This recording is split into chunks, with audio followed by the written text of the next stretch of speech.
Introduction. Down the ages, Marcus Aurelius' compilation of life lessons has been applicable. The Stoic Roman Emperor Marcus Aurelius' collection of notes to himself, Meditations, is one of a kind. The fact that the notes were only meant for personal clarity rather than dissemination made them a little puzzling. The notes were created to aid Marcus Aurelius, an educated Stoic, in defining his personal life philosophy and ideal bad character. They were also meant to aid him in thinking about how to live up to his commitments as the military commander of an empire and how to do well. Although the meditations and insights have been resonating with individuals from all walks of life for thousands of years, they have shown to be timeless and priceless. Do outside distractions bother you? Then, make some time to study something valuable. Put an end to being tugged in numerous directions. What about Marcus Aurelius?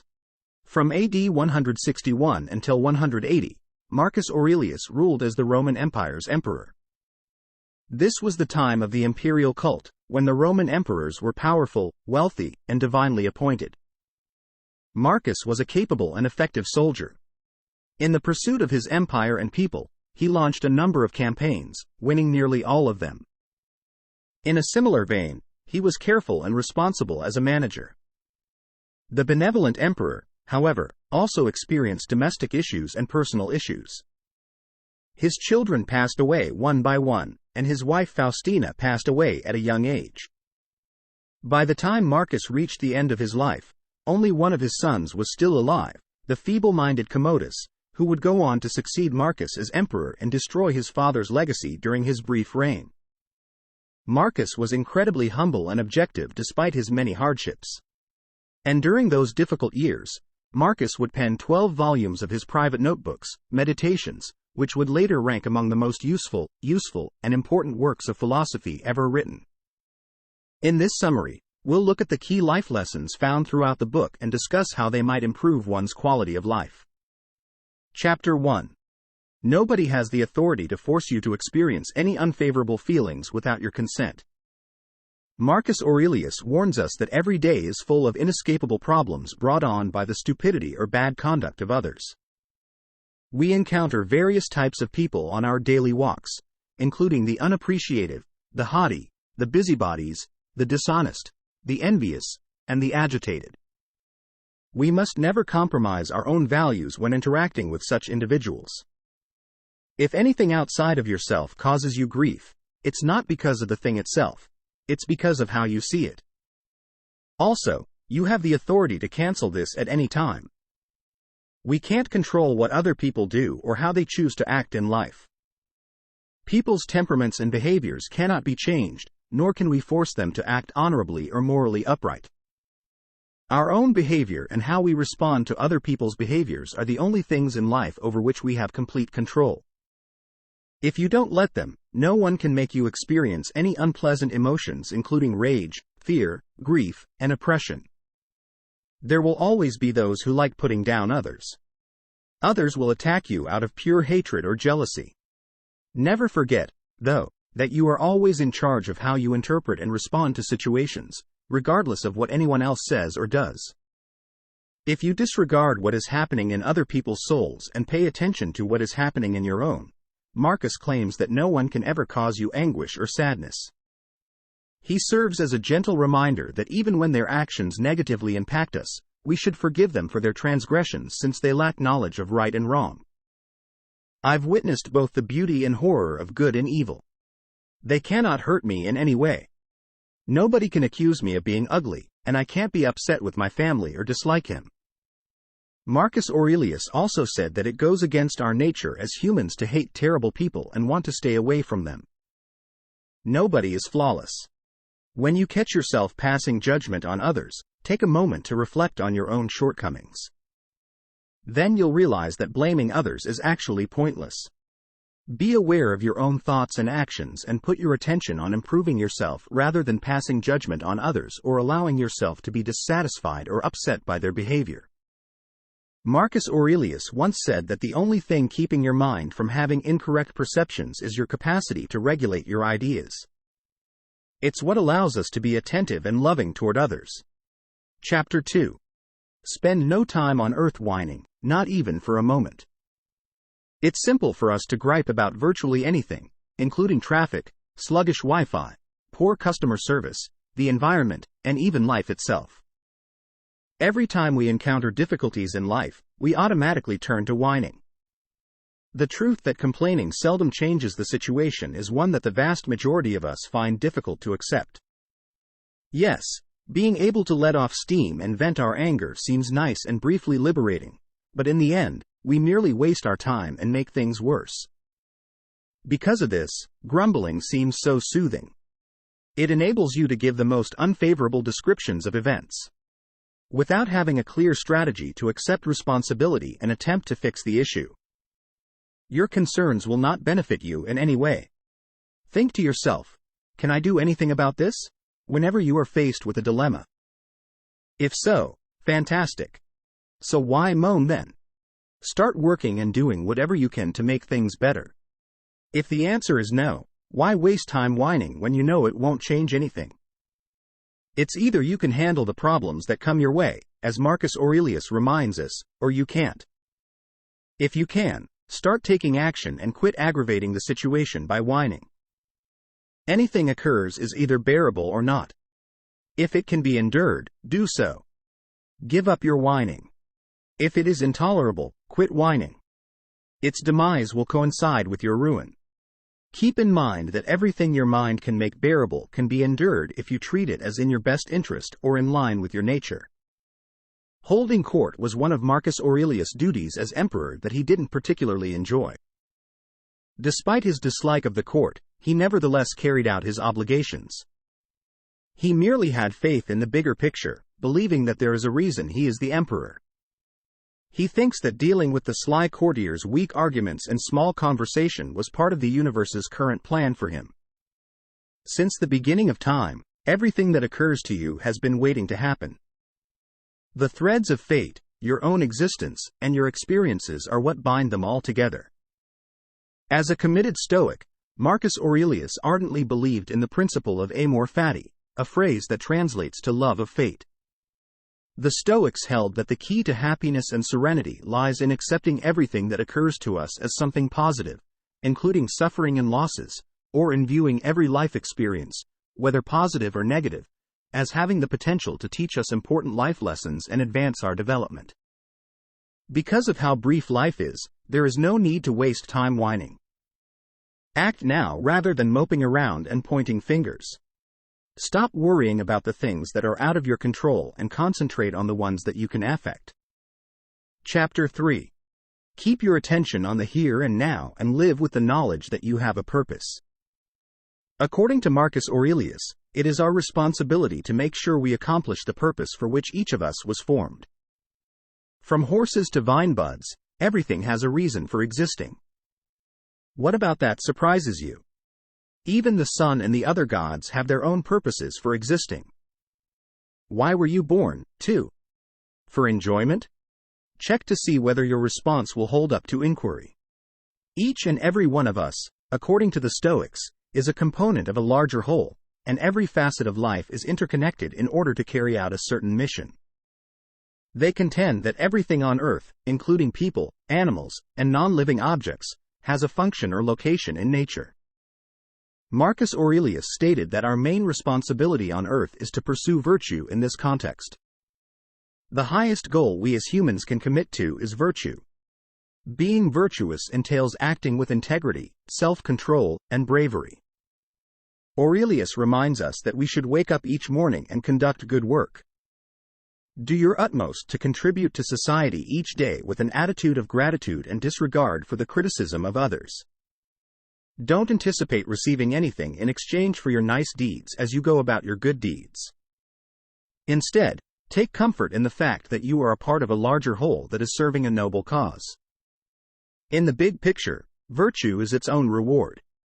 We all own particular strengths, too. There are some things that we really excel at above everyone else. Discover your inherent talents and interests, and put them to good use by helping others. You become more effective, fulfilled, and happier when you use your inherent talents to improve the lives of others. When it's difficult for you to get out of bed in the morning, keep in mind that working with others is a key aspect of who you are as a person. Aurelius also admonishes us to live in the present and pay attention to it. It's simple to let our minds wander or to start listing all the wrongdoings from the past, imagining all the potential pitfalls that could arise afterwards. As a Roman soldier, concentrate on completing the task at hand with accuracy and sincere seriousness while clearing your mind of any other distractions. Both the past and the future have passed. There is no point in worrying about these since they are completely beyond our control. The only moment we have control over is this one right now. Also, for our own benefit, we should use every second of our lives to pursue the things that are truly important. Chapter 4. The way is the impediment. See possibilities in barriers. Everyone encounters some sort of difficulty.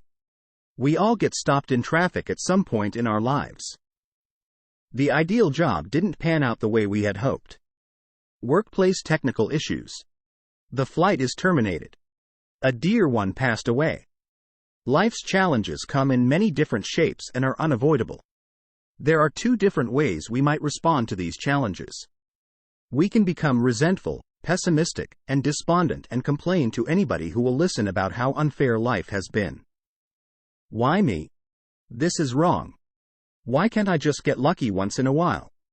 Alternately, we might decide to see them as an opportunity to gain endurance, patience, resilience, and perseverance skills. We have the option to view challenges as opportunities to develop, advance, and live better lives. Marcus Aurelius understood that challenges were really opportunities in disguise, just like every other Stoic. Aurelius saw challenges as chances to achieve accomplishment, change, and ultimately improve oneself. A logical person may use any hurdle as raw material to further their objectives, just as nature finds ways to get over any barriers and impediments in its path. Marcus Aurelius received some unsettling news in the year 175 when his health began to deteriorate fast and nearly everyone in the empire was aware that the emperor's reign was coming to an end. The emperor's closest friend and most dependable general, Cassius, had rebelled and proclaimed himself emperor. Aurelius merely used the circumstance as a platform to preach forgiveness and peace, refusing to become upset or disappointed. When Cassius was arrested, Marcus Aurelius refused to put him to death for treason. Instead, he forgave Cassius and gave him the okay.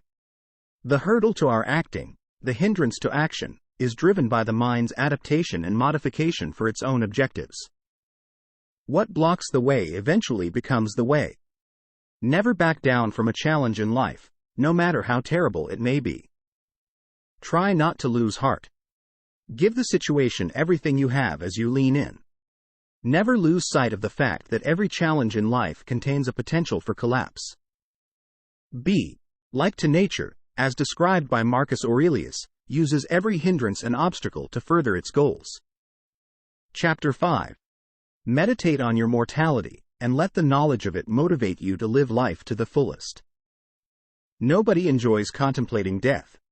We all yearn to live forever. But the reality is that human life is transient and brief.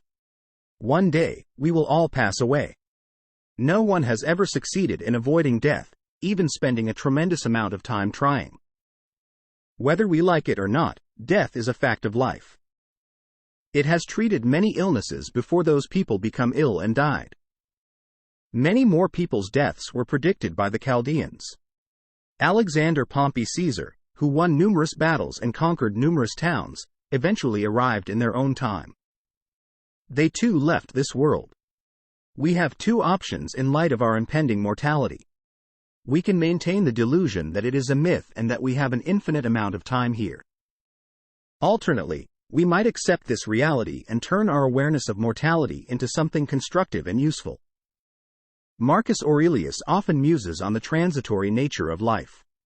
He thinks back on all the great men who have come and gone before him as he meditates. He reflected on all the wonderful things they had accomplished and how they had eventually perished. The Stoics held that mastering the art of dying well is the path to living well. To live a decent life free from anxiety about the future. Consider your own mortality first. Recognize and embrace death's reality and certainty. You become less attached to it and less afraid of death when you reflect on how transitory life is. Memento mori, which means, remember that you will die, is a Latin phrase that means, remember that you shall die. By keeping this thought in mind throughout your life, you will develop a sense of proportion and be better able to distinguish between what is truly important and what is merely important. You feel a feeling of urgency and purpose when you realize that your days are numbered. You'll be grateful for every day and try to enjoy every second. Consider yourself to be dead. Your life is now over. Take what's left now and live it right. Let Marcus Aurelius' realization of the fleeting nature of life motivate you to live fully and let go of unimportant concerns. Love your destiny and lead a moral and decent life. Conclusion. Marcus Aurelius' meditations are still relevant today, some 2,000 years after they were written. Marcus Aurelius attempted to address a variety of issues in his thoughts. What brings us here? What kind of lives should we lead? How should we react to suffering and accidents? How can we defend ourselves against the strains and stressors of everyday life? How can we cope with the knowledge that we shall one day cease to exist? The life philosophy and ideal character that Marcus Aurelius outlined in his meditations are worthy of ambition for oneself. They were also meant to aid him in thinking about how to live up to his commitments as the military commander of an empire and how to do well. Although the meditations and insights have been resonating with individuals from all walks of life for thousands of years, they have shown to be timeless and priceless. This collection of ideas serves as a reminder of the Stoic philosophy's core principles. It serves as a reminder that as individuals, we must uphold virtue, be present in the moment, regulate our thoughts, concentrate on the things we can control, and shun all forms of diversion. Try this: let the past go. Put all the mistakes of the past behind you and stop worrying about the future. Recognize your errors, move past them, and concentrate on living your best life right now.